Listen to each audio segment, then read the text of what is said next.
میرے رسول پاک صلی اللہ تعالیٰ علیہ وسلم نے اپنی زبان حقیقت ترجمان سے قربانی کی فضیلتیں بیان فرمائی۔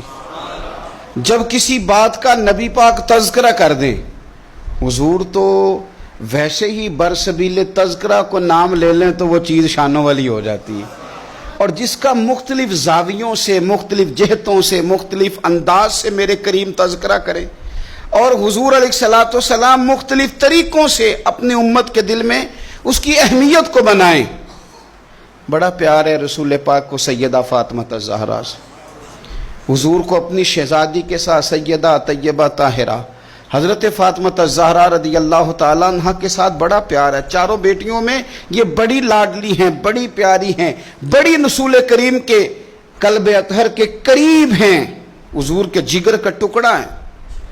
یہ قربانی کا وقت آیا تو رسول پاک صلی اللہ علیہ وسلم نے فرمایا، حضرت ابن عباس حضور کے چچا زاد ہیں، وہ کہتے ہیں نبی پاک علیہ السلام نے فرمایا فاطمہ اپنی قربانی کے قریب آ جاؤ اور گواہ بن جاؤ۔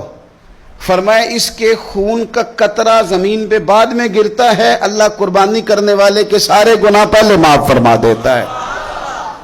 حضرت فاطمہ کی شان اقدس پر بھی ہماری مائیں قربان، ہماری بیٹیاں قربان، کیا انداز ہے سیدہ کا، فوراً پوچھتی ہیں، فوراً امت کا بھلا کرتی ہیں، کہتی ہیں یا رسول اللہ صلی اللہ علیہ وسلم یہ صرف اہل بیت کے لیے ہے، یہ سارے مسلمانوں کے لیے؟ کیا کمال ہے، کتنا پیار ہے حضور کی امت سے۔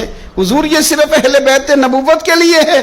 نبی پاک نے فرمایا نہیں فاطمہ، یہ ساری امت کے لیے فضیلت ہے کہ قربانی کرنے والے کے جانور کا خون کا قطرہ بعد میں زمین پہ گرتا ہے، اللہ سارے گناہوں کو پہلے معاف کر دیتا ہے۔